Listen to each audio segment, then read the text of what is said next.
Hi అండి. మీలో ఎంతమందికి చేప అంటే ఇష్టమో కామెంట్ చేయండి.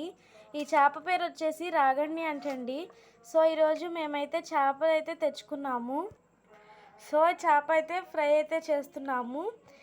దీనికోసం చేప ముక్కల్ని ముందుగా శుభ్రంగా కడుక్కోవాలి. ఆ తర్వాత అల్లం వెల్లుల్లి పేస్ట్, సాల్ట్, పసుపు, కారం, కొంచెం ఆయిల్ వేసుకొని కలుపుకోవాలి. తర్వాత కొంచెం జీలకర్ర పొడి, ఒక చెక్క నిమ్మరసం వేసుకొని కలుపుకొని 2 గంటల సేపు ఫ్రిడ్జ్లో మ్యారినేట్ చేసుకోవాలి. మ్యారినేట్ చేసుకున్న తర్వాత సో ఇప్పుడైతే మేము ఐరన్ తవా మీద ఫ్రై చేస్తున్నాము.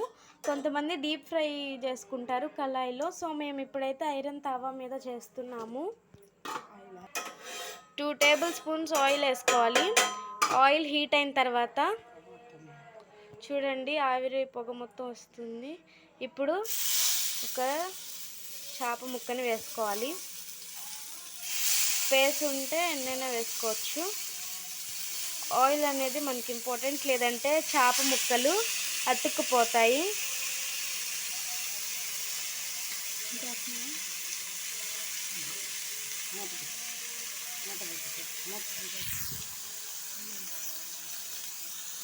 సో ఇప్పుడు మూత పెట్టుకోవాలి. ఒక 2 మినిట్స్ ఆగిన తర్వాత ఇట్లాగా తిరగేసుకోవాలి. జాగ్రత్తగా చేసుకోవాలండి, ఆయిల్ చిన్ని మన మీద పడుతుంది. సో ఇట్లా ఫ్రై చేస్తూనే ఆయిల్ పోసుకోవాలి. ఇప్పుడు మూత పెట్టుకోవాలి.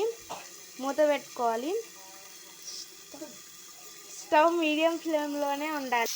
ఇప్పుడు రెండో వైపు కూడా తిప్పుకొని కాల్చుకోవాలి. సో ఇందులో ఎటువంటి మసాలాస్ యూజ్ చేయలేదండి. ఓన్లీ అల్లం వెల్లుల్లి పేస్ట్, జీలకర్ర పౌడరే మాత్రమే. ఎందుకంటే మసాలాస్ అనేవి హెల్త్కి మంచిది కాదు కదండి.